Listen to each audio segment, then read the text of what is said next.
Louvado seja, Senhor, o teu santo nome. Te agradecemos, Senhor, por esse dia que tu nos acrescentas às nossas vidas, Pai querido. Agora, Pai, te peço, sê conosco, que a tua mensagem possa calar fundo no nosso coração, nesses estudos que vamos fazer hoje. Tudo te peço e te agradeço, em nome do meu único e suficiente Salvador, Jesus Cristo. Amém, Senhor. No nosso curso desse ano, a soberania de Deus e o governo e o desgoverno humano. Quando esse tema foi decidido esse ano, foi de uma felicidade extraordinária. Porque quanto mais a gente estuda a Bíblia, mais a gente vê que o desgoverno humano é uma coisa absolutamente permanente. Isso era verdade no tempo da Israel antiga, como continua sendo absoluta verdade nos dias de hoje, como nós estamos sentindo.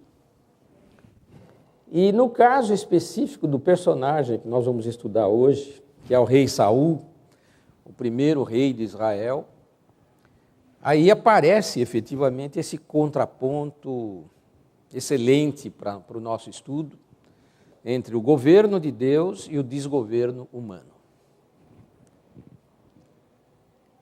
O que acontece?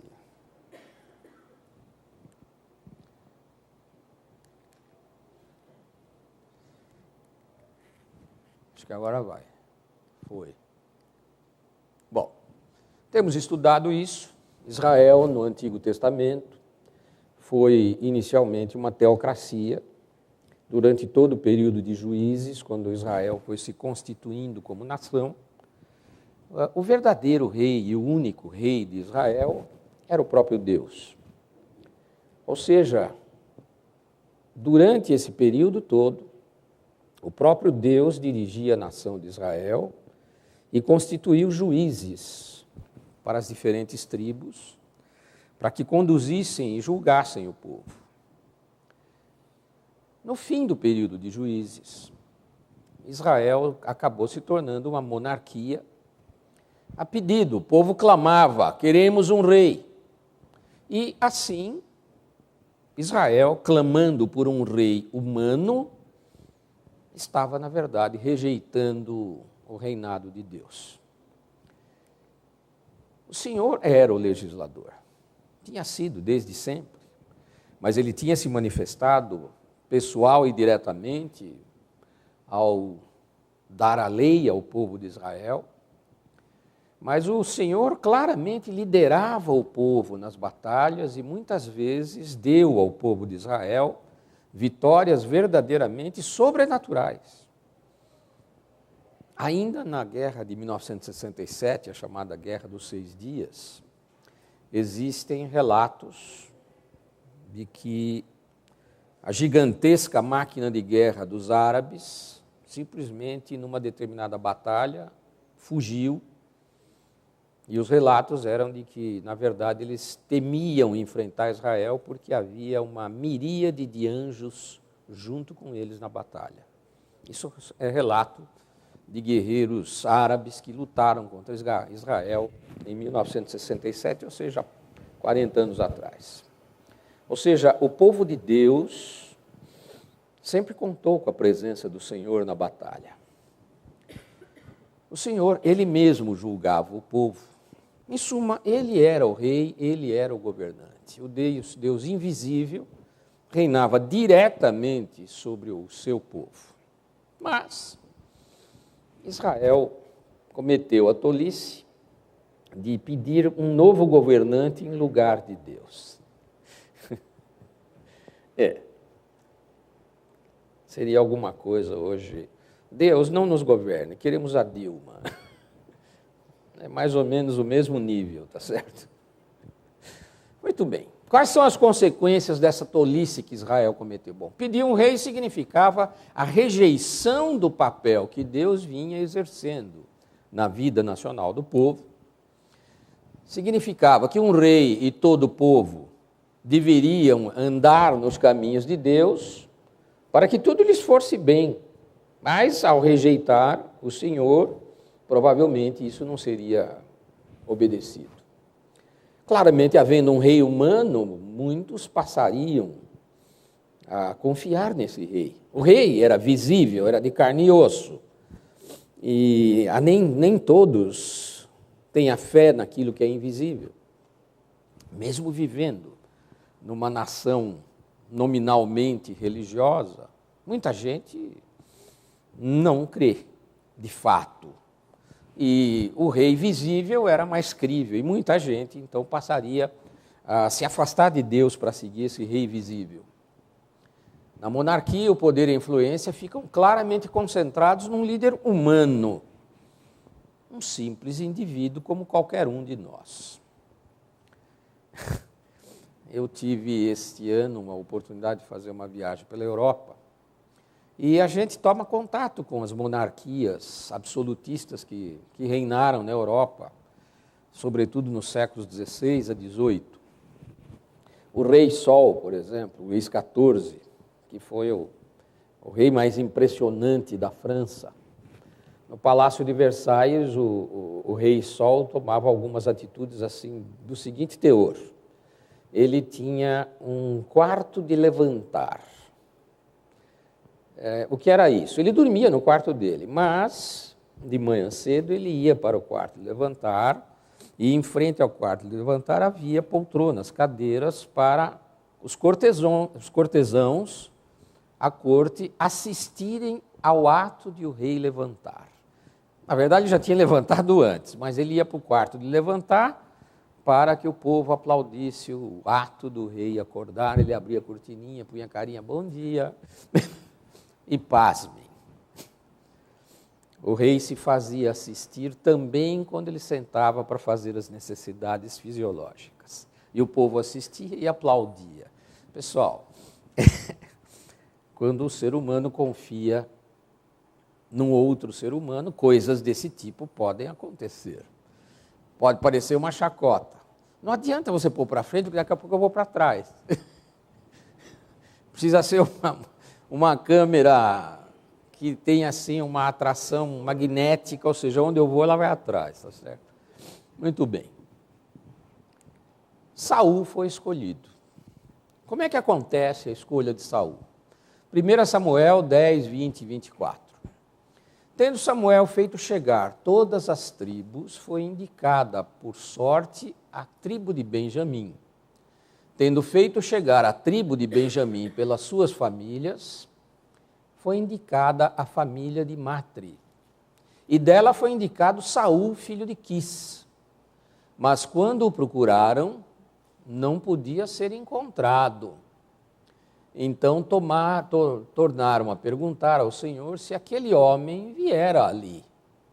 Respondeu o Senhor: está aí, escondido entre a bagagem. Correram e o tomaram dali. Estando ele no meio do povo, era o mais alto e sobressaía de todo o povo do ombro para cima. Então disse Samuel a todo o povo: vedes a quem o Senhor escolheu? Pois em todo o povo não há nenhum semelhante a ele. Então todo o povo rompeu em gritos, exclamando: viva o rei! O rei foi escolhido por Deus por muitos motivos. Para o povo, ele merecia aclamação porque ele era muito alto. Ele excedia em uma cabeça a altura de todos os outros israelitas. Você estava sem chance. Não. Você não estaria sem chance, porque o presidente que nos governou recentemente, durante 8 anos, é mais ou menos da sua altura. Você não fala companheiro, mas você fala outras coisas que tais. Muito bem. Saul foi o primeiro rei de Israel, da tribo de Benjamim, como ele mesmo dizia, uma tribo insignificante. Filho de Quis, proveniente da cidade de Gibeá. Ele reinou em Israel no comecinho de 1050 até 1010 a.C., foram quase 42 anos de reinado. Teve como primeira esposa Ainoã, com quem gerou Jonatas, que está muito presente na história de Saul. Malquissua, Abinadab, Isbaal, também chamado de Isvi ou Isbosete, além de Merabe e Mical, duas filhas de Saul. E teve uma concubina, Rispa, com quem gerou Armone e Mefibosete. Mefibosete, para mim, é um dos nomes mais lindos da Bíblia. Esse é doloroso, né? Mas pobrezinho, além de tudo, era aleijado. Saul, no começo, jovem, mostrou-se uma pessoa humilde, moderado, magnânimo, temente a Deus, louvava a Deus, mas à medida que a sua posição foi subindo a cabeça, ele foi se afastando de Deus e acabou por pecar fragorosamente. É uma frase que eu aprendi muitos anos atrás de uma pessoa que trabalhou comigo, aliás, é um ditado latino, eu não vou citar em latim, mas é basicamente o seguinte: o poder corrompe, e o poder absoluto corrompe absolutamente. Isso é uma verdade em qualquer tempo. Nós vemos o partido que está no poder, que se mostrava o paladino da ética, assim que assumiu o poder, se corrompeu absolutamente. As evidências todas estão aí, mas Saul não era diferente. Nenhum governante, na verdade, é diferente. O ser humano tem essa natureza. Alguns podem ser melhores, outros podem ser muito piores, mas todo ser humano tem na sua natureza o germe, a semente da corrupção. E isso sempre se manifesta com o afastamento de Deus. Eu queria dar para vocês uma visão panorâmica da vida de Saul. O nosso tema de hoje é o rei Saul, portanto, nós temos que cobrir a vida dele. Embora o centro esteja nos capítulos 13 a 15 do primeiro livro de Samuel, mas, na verdade, a história de Saul praticamente toma 80% do primeiro livro de Samuel. Então, eu entendi que seria interessante dar uma visão panorâmica dos principais fatos que ocorreram ao longo da existência de Saul, o primeiro rei de Israel. Os filhos de Samuel, quando Samuel ficou velho, se mostraram juízes corruptos. Eles aceitavam subornos. Então Israel clamou por um rei. Samuel alertou o povo sobre os problemas que um rei traria. Mas o povo insistiu e insistiu: queremos um rei. E o Senhor mostra a Samuel. O Senhor disse claramente: Samuel, atende à vontade do povo, porque não é a você que eles estão rejeitando. Samuel era o grande profeta, o grande juiz de Israel nesse tempo, um homem de Deus, um vidente. Samuel era a figura mais respeitada de Israel nesse tempo. E Deus disse a Samuel: Samuel, não se entristeça com o clamor do povo pedindo um rei. Não foi uma falha sua, não é um fracasso seu. É a mim que eles estão rejeitando, não é a você. Portanto, Samuel, você vai dar um rei para eles. Deus já sabia exatamente o que ia acontecer. Então, ele decidiu que o povo de Israel teria que aprender pelos erros. E Deus definiu que Saul deveria ser o primeiro rei. E então, Samuel ungiu Saul rei e o apresentou a Israel. Saul liderou logo no início Israel uma vitória contundente sobre os amonitas, filhos de Amon, e foi coroado rei. Saul compartilha a sua liderança com Samuel. No começo, Saul era um homem muito humilde. Quando Samuel identificou Saul pela revelação de Deus como o primeiro rei de Israel, Saul ficou até impressionado. Como eu?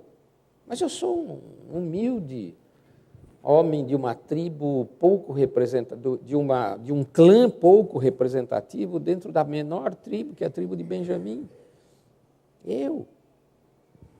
E ele ficou profundamente impressionado, humildemente impressionado com essa escolha que lhe foi comunicada por Samuel. E no começo do reino, Samuel praticamente orientava Saul. E Saul dividia o poder com Samuel. Saul era o líder guerreiro, era o governante secular, mas reconhecia em Samuel a continuidade da teocracia, ou seja, a representação verdadeira de Deus sobre a terra. Samuel era o homem de Deus e Saul reconhecia isso. Então, ele compartilhou essa liderança com Samuel. Durante toda a vida de Saul, Israel esteve em guerra contra os filisteus. Filisteus, povos do mar que invadiram a Palestina e se tornaram terríveis inimigos de Israel nesse tempo. Saul, um dia, tendo que aguardar 7 dias pela chegada de Samuel para oferecer um sacrifício e então lançar-se à batalha contra os filisteus, como Samuel se demorou e não chegava, ele decidiu, ele mesmo, apresentar um holocausto perante Deus. Obviamente, esse não era o papel dele, esse era o papel do sacerdote. Aliás, Saul não podia fazer isso, porque ele não era um sacerdote.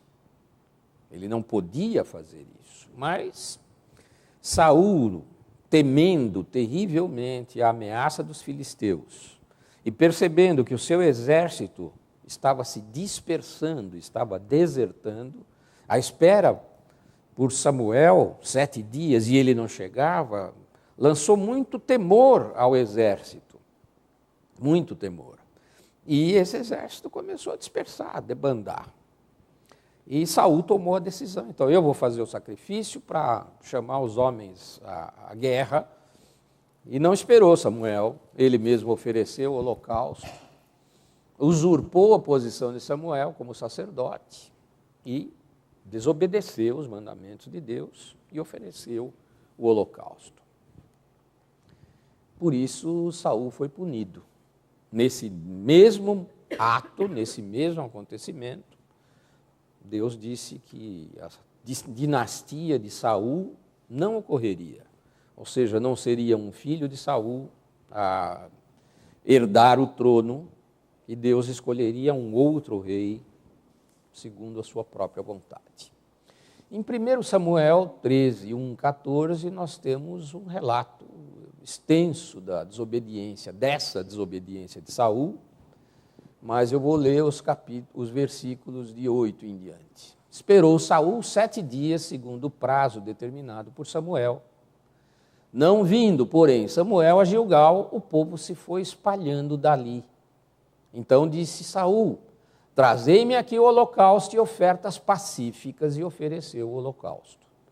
Mal acabara ele de oferecer o holocausto, eis que chega Samuel. Saul lhe saiu ao encontro para o saudar. Samuel perguntou: que fizeste? Respondeu Saul: vendo que o povo se ia espalhando daqui, e que tu não vinhas nos dias aprazados, e que os filisteus já se tinham ajuntado em Micmas, eu disse comigo: agora descerão os filisteus contra mim a Gilgal.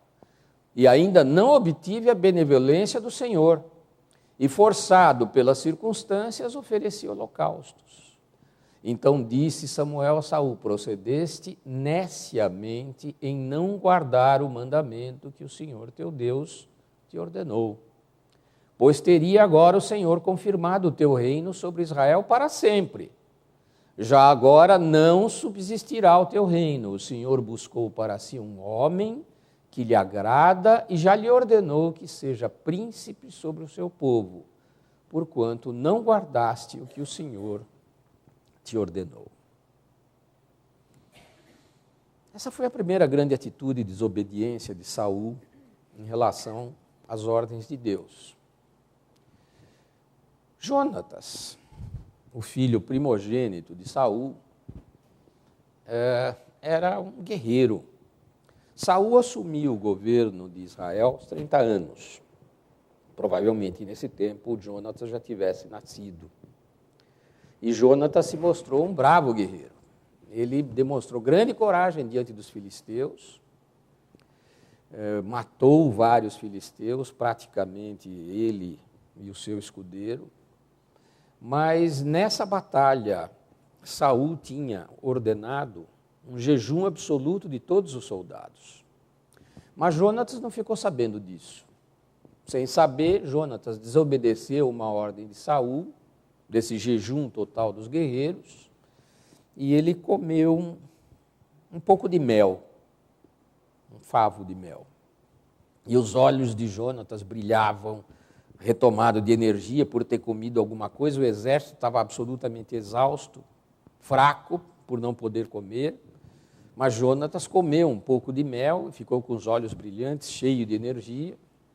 E então Saul se decidiu a matar Jonatas, porque ele tinha desobedecido a ordem do rei de que não deveria comer, mesmo sem saber, mas o rei decidiu matá-lo. O povo, que era o exército nesse momento, intercedeu por Jonatas e forçou o rei a voltar atrás na sua decisão de matar Jonatas. É importante que a gente perceba isso quando um governante publicamente é forçado pelo povo a voltar atrás em alguma decisão. Isso revela já um reconhecimento de erro e fraqueza do governante. É um fato marcante na vida de Saul, que nesse momento já tinha sido tomado por um espírito, não de Deus, mas enviado da parte de Deus. Além disso, nesse episódio especificamente de Jonatas, Saul se mostrou terrivelmente hipócrita. Vejam 1 Samuel 14, 43 a 45. Disse então Saul a Jonatas: declara-me o que fizeste. E Jonatas lhe disse: tão somente provei um pouco de mel com a ponta da vara que tinha na mão. Eis-me aqui, estou pronto para morrer. Então disse Saul: Deus me faça o que bem lhe aprouver. É certo que morrerás, Jonatas. Porém o povo disse a Saul: morrerá Jonatas, que efetuou tamanha salvação em Israel. Tal não suceda. Tão certo como vive o Senhor, não lhe há de cair no chão um só cabelo da cabeça, pois foi com Deus que ele fez isso, hoje. Assim o povo salvou a Jonatas para que não morresse. O que Saul viu, na verdade, era o povo se sublevando contra ele. Ou seja, temeu profundamente o povo, porque a ordem dele estava sendo questionada pelo povo. E a ordem dele era só matar o próprio filho, quer dizer. Havia motivos muito sérios para o povo se sublevar contra Deus, contra o rei, um rei que tomava uma atitude dessa. Saul desobedeceu a ordem de Samuel para matar os amalequitas. E eu grifei lá, todos os amalequitas. Os amalequitas eram um povo que se opôs a Israel quando Israel subiu do Egito, no Êxodo, para tomar a Palestina, a terra prometida. E os amalequitas se opuseram e realmente pelejaram contra Israel, e Deus, obviamente, se aborreceu desse povo. Em uma batalha posterior, ao longo da vida de Saul, Saul recebeu a ordem de Samuel, a ordem de Deus através de Samuel, para matar todos os amalequitas. E Deus foi absolutamente rigoroso. Olha, você vai matar todos, homens, mulheres, crianças de peito, animais, todas as suas posses. Essa foi a ordem de Deus, exterminar com esse povo. Mas ele acabou não obedecendo completamente essa ordem, manteve o rei dos amalequitas vivo e guardou o rebanho, os melhores bois, os melhores carneiros. Em suma, descumpriu a ordem de Deus que ele tinha recebido através de Samuel. E por isso, Deus o rejeitou como rei. Saul, então, implorou o perdão de Samuel. Mas agora isso já era muito tarde. Deus já tinha tomado a decisão de substituir Saul como rei de Israel. Isso está em 1 Samuel 15, 2 a 3. Assim diz o Senhor dos Exércitos: castigarei Amaleque pelo que fez a Israel, ter se oposto a Israel no caminho quando este subia do Egito. Vai, pois, agora e fere Amaleque, e destrói totalmente a tudo o que tiver, e nada lhe poupes, porém matarás homem e mulher, meninos e crianças de peito, bois, ovelhas, camelos e jumentos. Não sobra nada. E Saul e o povo pouparam Agag. Agag era o rei dos amalequitas. E pouparam também o melhor das ovelhas e dos bois, e os animais gordos, e os cordeiros, e o melhor que havia, e não os quiseram destruir totalmente. Porém, toda coisa vil e desprezível destruíram. Nesse momento, o povo de Israel se constituiu em juiz sobre o que deve e o que não deve ser preservado, desobedecendo claramente a ordem de Deus. Então veio a palavra do Senhor a Samuel dizendo: arrependo-me de haver constituído Saul rei, porquanto deixou de me seguir. Essa é a frase: deixou de me seguir, e não executou as minhas palavras. Então Samuel se contristou e toda a noite clamou ao Senhor. Quando Saul percebeu o erro que tinha cometido e foi repreendido severamente mais uma vez por Samuel, Saul reconheceu o erro e pediu perdão para Samuel. Pediu, na verdade, perdão para Samuel, possivelmente, talvez ainda estivesse pedindo perdão para Deus. A gente não pode saber exatamente no que estava no coração desse homem. Porém, Samuel disse a Saul: tem porventura o Senhor tanto prazer em holocaustos e sacrifícios, quanto em que se obedeça a sua palavra? Eis que o obedecer é melhor do que o sacrificar, e o atender melhor do que a gordura de carneiros, porque a rebelião é como o pecado de feitiçaria, e a obstinação é como a idolatria e culto a ídolos do lar. Visto que rejeitaste a palavra do Senhor, ele também te rejeitou a ti, para que não sejas rei. 1 Samuel 15, 22, 23. Então, até esse momento a gente percebe, o Senhor havia escolhido Saul. Deus vê o coração, sabia exatamente o que se passaria com Saul, e a vida de Saul é uma lição para nós. Por quê? Deus sabia de antemão. Ele sabia que Saul era um homem, no começo temente a Deus, mas seduzido pelo poder, acabou se voltando para si mesmo e deixando a dependência de Deus e a obediência a Deus. Obviamente que isso é uma lição para nós todos. Quando nos afastamos de Deus e passamos a viver de acordo com a nossa própria vontade, o Senhor, obviamente, permite que nós façamos isso. Acredito que muitos de vocês já passaram por essa terrível experiência. Há momentos da vida que a gente escolhe se afastar de Deus. E são os dias mais amargos que a gente vive. Assim como são muito doces o dia em que a gente se volta para Ele. É impressionante isso.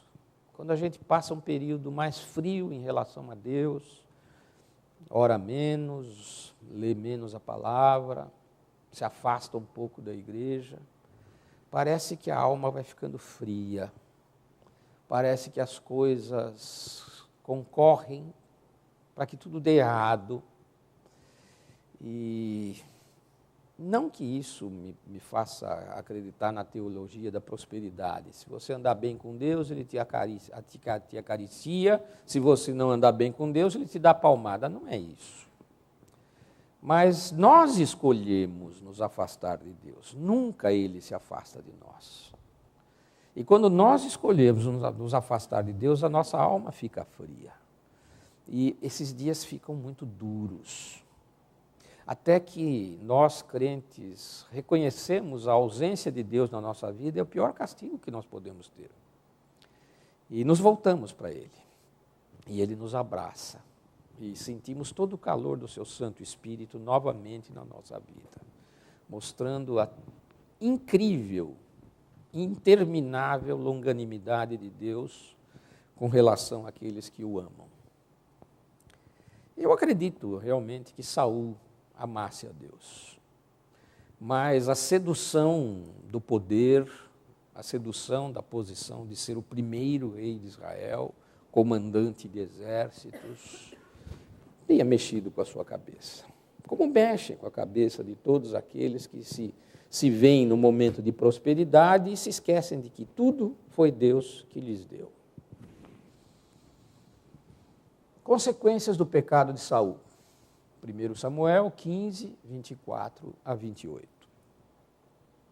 Então disse Saul a Samuel, e aí está a confissão de Saul: pequei porque transgredi o mandamento do Senhor e as tuas palavras, porque eu temi o povo e dei ouvido à sua voz.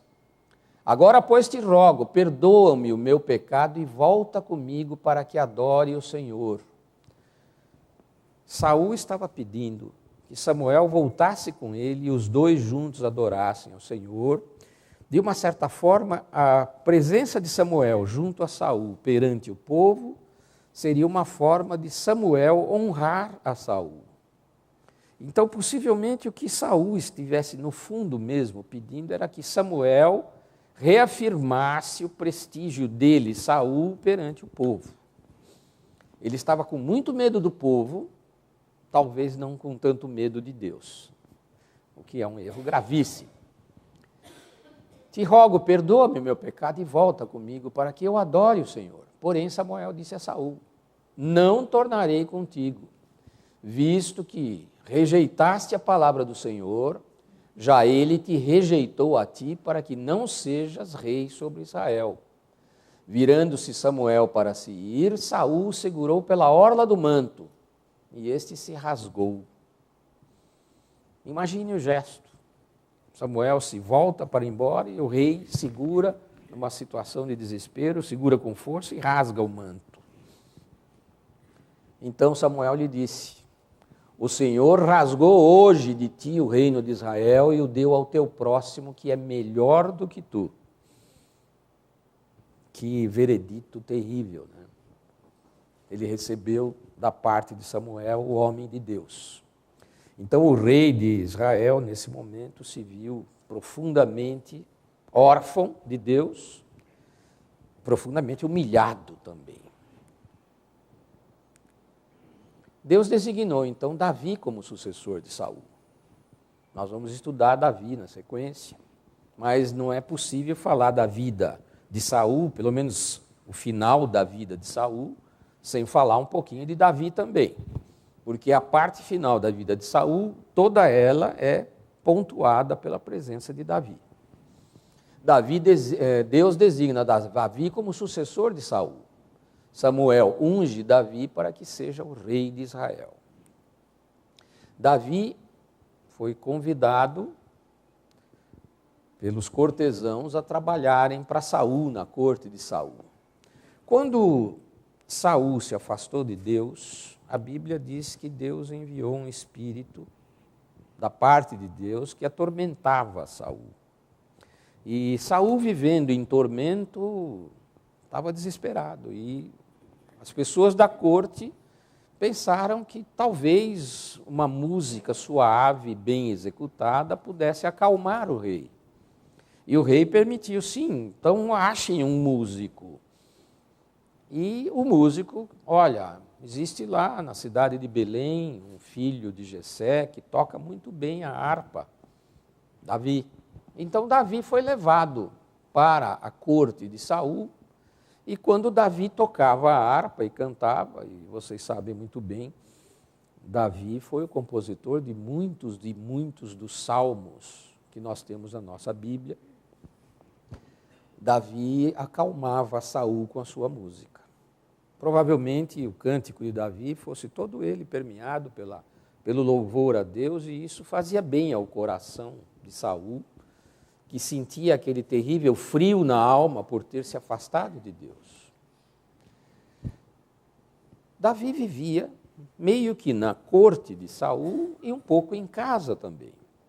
Nesse momento se levantou das hordas dos filisteus um gigante, que a Bíblia diz que tinha 2,90 metros de altura, chamado Golias. 2,90 metros é grande mesmo, tá?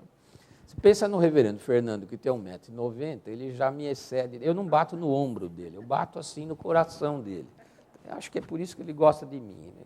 Carequinha assim no coração dele. Então imagina alguém 1 metro maior que o reverendo Fernando. O cara devia ser muito grande, porque não é só a altura, o cara também devia ser largo, né?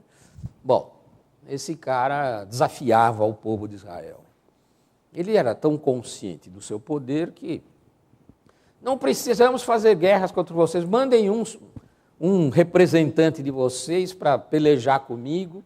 Se eu vencer, vocês serão nossos escravos. Se o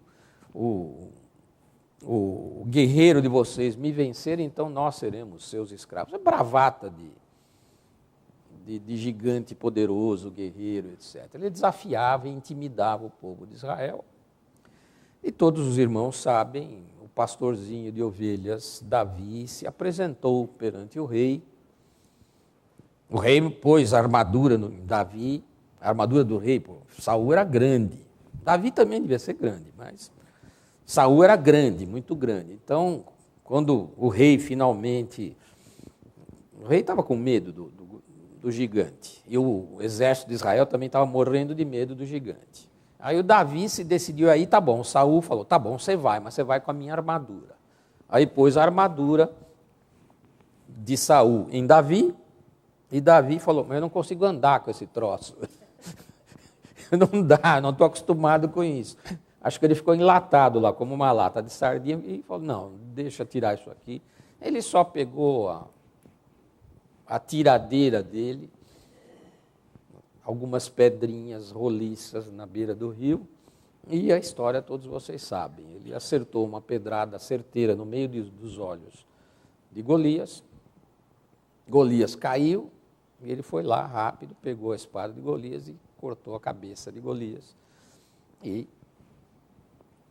venceu. Essa é uma história impressionante da antiga Israel. À medida que Davi, então, começou a ganhar popularidade, poxa, ele era bonito, ungido de Deus, cantava bem, compunha salmos, matava gigantes. Esse cara é especial. Então o povo começou a gostar dele. Ele foi se tornando popular.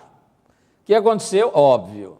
Saul ficou com ciúmes desse louvor que o povo estava dando a Davi. E a partir daí, Saul começou a tentar matar Davi. Na verdade, a leitura do livro de Samuel mostra evidentemente que Saul amava Davi. Mas ele tinha um ciúme terrível de Davi.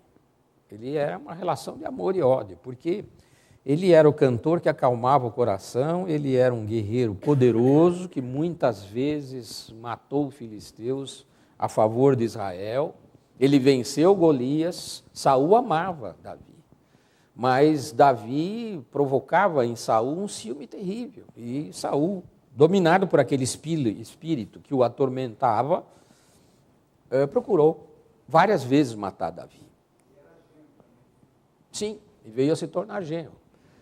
Depois que Davi matou 200 filisteus,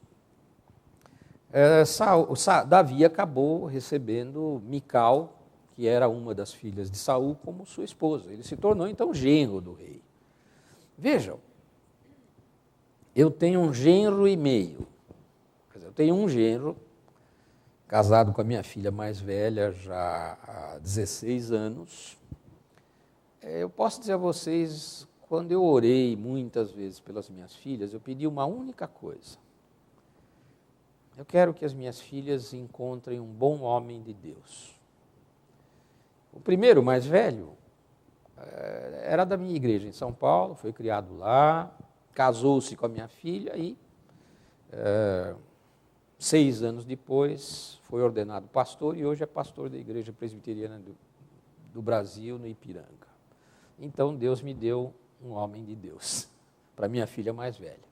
Aí vem a novinha, que a maior parte de vocês conhece, conheceu aqui na igreja o Felipe, também um menino de Deus, e ficaram noivos na quarta-feira. Então Deus me atendeu, me deu 2 homens de Deus. Felipe não vai ser pastor, não, ele é engenheiro de produção, não pensa em ser pastor, mas é um menino muito crente e reflete em todas as suas atitudes, as atitudes de alguém que foi criado na presença de Deus e se regozija nisso. E eu fico muito feliz, que as minhas 2 filhas encontraram 2 bons homens de Deus. Isso faz com que um sogro goste dos genros. E é provável que Saul gostasse dos genros. Eu não tenho dúvida nenhuma que Saul amava Davi, mas tinha um ciúme terrível. O filho de Saul, Jonatas, aquele bravo guerreiro, amava profundamente a Davi e se tornou o maior amigo de Davi. E o relato todo do livro de Samuel mostra essa amizade profunda entre Jonatas e Davi. Inclusive, Jonatas alerta a Davi sobre o complô do pai para matá-lo. E num desses momentos em que Saul chega perto de matar a Davi, Mical salva Davi, Mical também filha de Saul. Quer dizer, a casa de Saul, os filhos de Saul amavam Davi. Jonatas e Davi fizeram uma aliança de lealdade mútua. E antes de serem forçados a uma triste separação, e essa separação se deu justamente por causa da ira de Saul contra Davi, mostra um homem verdadeiramente atormentado. Perseguiram uma pessoa que lhe ama. Davi acabou arrebanhando o seu próprio exército de 400 homens, e Saul ordenou a execução de nada menos do que 85 sacerdotes que ele suspeitava que estavam ajudando Davi na sua fuga da perseguição do rei.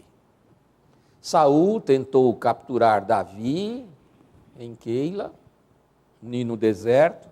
Várias vezes Saul esteve a pique de matar Davi, como muitas vezes Davi também teve a possibilidade de matar Saul e nunca o fez. São mais claras as vezes em que Davi podia matar Saul e não fez, do que o contrário. Davi mostrou-se muito magnânimo e ostensivamente mostrou a Saul: eu podia ter matado você, mas eu não o fiz. Humilhou o rei nessa altura também, e o rei se humilhou perante ele. Podendo matá-lo, Davi poupa a vida de Saul em En-Gedi, e então ambos fazem um acordo de não agressão. Logo em seguida acontece a morte de Samuel. Davi poupou novamente a vida de Saul e pegou dele apenas a lança e a sua bilha de água e fugiu para a cidade filisteia de Gate. Davi e os seus homens residiram numa cidade chamada Ziclag por 1 ano e 4 meses. Recentemente eu li um livro sobre arqueologia bíblica e tem 60 páginas falando sobre a descoberta de Ziclag, a escavação que está acontecendo. É muito interessante o livro. É um livro que eu comprei na Casa Editora Presbiteriana. É interessante o livro. Eu gosto muito de arqueologia. Se eu fosse rico, eu seria arqueólogo. Como eu sou pobre, não tem jeito. Atemorizado quanto ao exército filisteu, Saul pede a uma médium. Vamos nos lembrar o seguinte: Saul tinha ordenado a extinção, a perseguição a todo e qualquer médium no reino de Israel. Saul tinha ordenado isso. Mas, quando ele se viu definitivamente assustado com a grandiosidade do exército filisteu, uma coisa que eu não mencionei ainda: os filisteus tinham armas de guerra tremendas, de ferro, espadas, lanças, 30 mil ou 300 mil, 30 mil carros de guerra, Israel lutava com o quê? Só Saul e Jonatas tinham espada. Os demais guerreiros de Israel, que eram 330 mil, é verdade, tinham bastante, tá? Mas eles lutavam com machados, foices e... Não, nem flecha tinha. Machado, foice, ou seja, ferramentas agrícolas. Eles não tinham armas. O exército era grande, mas não tinha arma. Os filisteus eram armados até os dentes. Então ele ficou apavorado e decidiu se aproximar de uma médium que existia na cidade de Endor, para convocar o espírito de Samuel dentre os mortos para falar com ele. O que eu faço? Ele se disfarçou de roupas comuns, com 2 escudeiros, e foi perante a médium. E a Bíblia relata que Samuel apareceu a ele e disse: cara, não adianta você espernear, Deus vai entregar Israel aos filisteus e você vai ser morto. E ele ficou desesperado, absolutamente desesperado, quer dizer, descumpriu a própria ordem, mais uma vez hipócrita, de exterminar com os médiuns. O espírito que se diz ser Samuel profere palavras que incomodam profundamente Saul. Os filisteus rejeitam uma ajuda que Davi lhes ofereceu na guerra contra Saul. Isso a gente vai estudar em Davi. Ziclag, onde Davi morava, foi destruída pelos amalequitas. Lembra que Deus tinha mandado exterminar os amalequitas? Pois é, ele não exterminou os amalequitas, continuaram agora e destruíram a cidade de Ziclag. Davi perseguiu os amalequitas, os derrotou e recuperou tudo que tinha sido capturado por eles. Os filisteus, afinal, derrotaram os israelitas na guerra, e nessa guerra final, os filhos de Saul, incluindo Jonatas, são mortos na guerra. E Saul foi ferido por uma flecha, pediu para ser morto por um guerreiro do seu exército, mas esse guerreiro se recusou. Então Saul se atirou sobre a própria espada e se suicidou. E assim termina a vida do nosso herói. Que lições, afinal, a gente aprende da história de Saul? A primeira grande lição é que ele era uma pessoa como nós todos somos, tá? Com coisas boas e coisas ruins. Seduzido pelo poder, acabou tendo claramente o papel de sinalizar que o afastamento de Deus é muito ruim para todos aqueles que um dia amaram a Deus, ou que ainda amam a Deus. O exemplo de Saul nos ensina exatamente sobre o perigo de confiar num rei humano. Todo ser humano é falho, e Saul era um rei falho. E esse exemplo de Saul mostra que nós só podemos e só devemos verdadeiramente confiar plenamente em Deus. Saul começou o seu reinado com um sucesso notável. E dá para mencionar, pensando nos versículos bíblicos, algumas evidências de que no começo Saul, logo depois de ungido rei, era um homem bom, amava a Deus. Ele era humilde no começo. No começo Saul não estava sob a influência da percepção da sua importância enquanto rei. Em 1 Samuel 9, 21, nós vemos quando Samuel se aproxima de Saul e o revela como primeiro rei de Israel, ele responde. Então respondeu Saul e disse: porventura não sou eu filho de Benjamim, da menor das tribos de Israel, e a minha família a menor de todas as famílias da tribo de Benjamim? Por que, pois, me falas com semelhantes palavras? Ele estava recebendo a notícia de que seria ungido rei de Israel. Então ele era humilde no começo. Ele era também moderado. Logo no começo, quando ele assumiu a posição de rei de Israel, pensem bem, ser rei naquele tempo não era como ser rei quando tem um palácio, corte. Nada. Você vai ser rei, tá bom. Mudou o que na vida dele? Nada. Continuava morando na cidadezinha dele, na casinha dele. Quando ele foi ungido rei, obviamente sofreu oposição. A Bíblia cita que alguns vadios se opunham a ele, e ele, mesmo sendo rei e podendo puni-lo, simplesmente se calou. Vejam, no começo ele, quando sofreu oposição, mostrou muita moderação. Para um governante, ignorar críticas e afrontas é demonstração de grande força pessoal. Um governante, quando criticado, normalmente reage de uma maneira violenta. Vão para cima deles! Né? Não, ele se calou, mostrando muita moderação. Outra coisa, ele mostrava verdadeiramente uma sujeição a Deus e uma preocupação piedosa. 1 Samuel 11:2 fala, Naás, amonita, lhes disse, com esta condição farei aliança convosco, que a todos vós arranque o olho direito e assim ponha esta afronta sobre todo Israel. Os amonitas ameaçavam a cidade de Jabes, logo no começo de reinado de Saul, e disseram, olha, nós vamos atacar vocês, a não ser que vocês todos nos permitam arrancar um olho de vocês. Obviamente o povo ficou profundamente triste e Saul viu, por que esse povo está triste e chorando? E disseram o que tinha acontecido. Ele ficou profundamente irado. Então o Espírito de Deus se apossou de Saul, ouvindo estas palavras, e acendeu-se em grande maneira a sua ira. E foi o primeiro ato como líder militar de Saul. Ele venceu os amonitas e se confirmou como rei exatamente nessa atitude. Mostrou um grande zelo pelo povo e isso agradou a Deus. Mostrou sabedoria também. O exército de Saul era grande, mas não tinha armas. Já disse para vocês, tinham foices, ancinhos. Só ele e o Jonatas tinham espada. 1 Samuel 11:10-11. E os homens de Jabes disseram aos amonitas, amanhã sairemos a vós, então nos fareis conforme tudo o que parecer bem aos vossos olhos.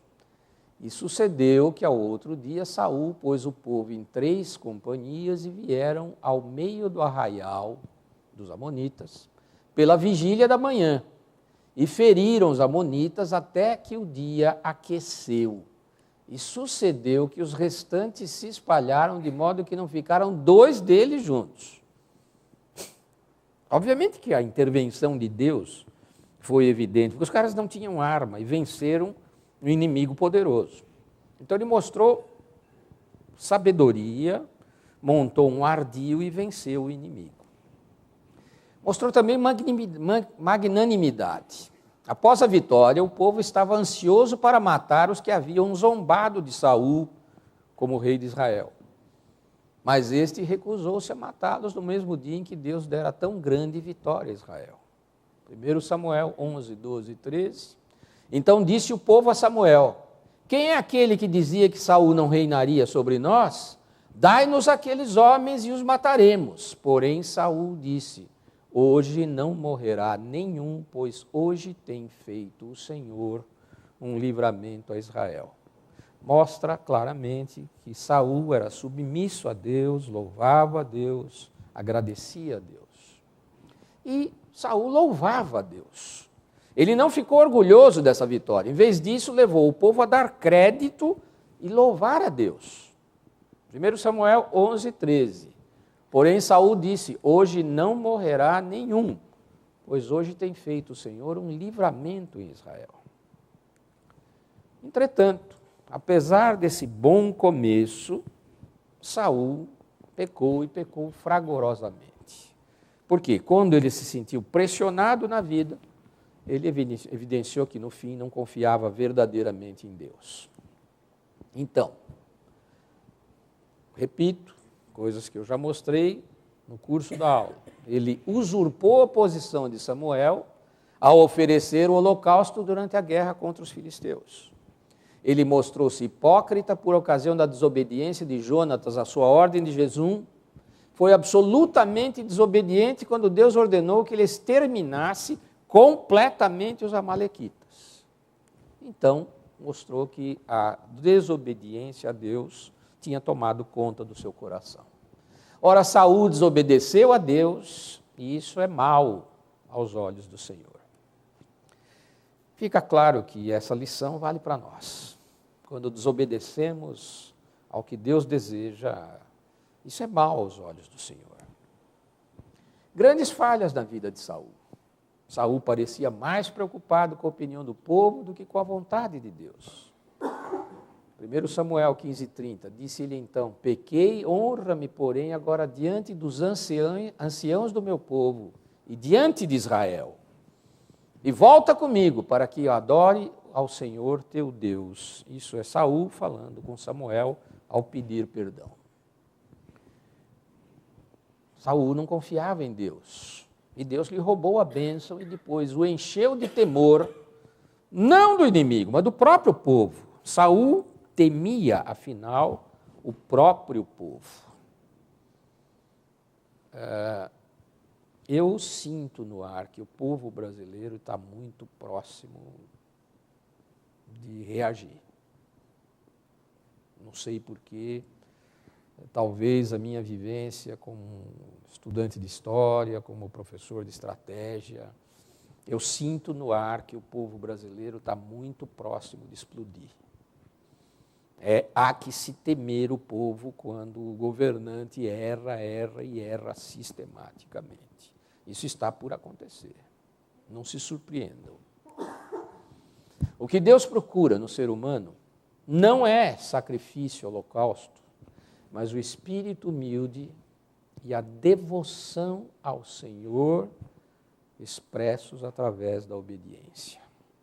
E essa é a grande mensagem que deve ficar para o nosso coração. Nós expressamos devoção ao Senhor com espírito humilde e obediência à vontade de Deus. Saul, pecador, podia, afinal, depois de tudo isso, encontrar perdão. E por meio desse perdão, voltar a manter um relacionamento pessoal com o Senhor. No finzinho do primeiro livro de Samuel, a Bíblia mostra que Saul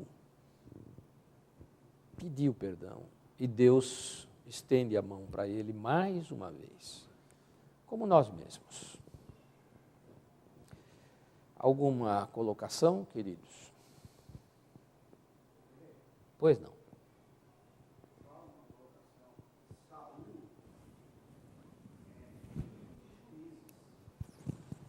Filho. Todas as atitudes dele são as atitudes que o povo tinha no livro de Juízes.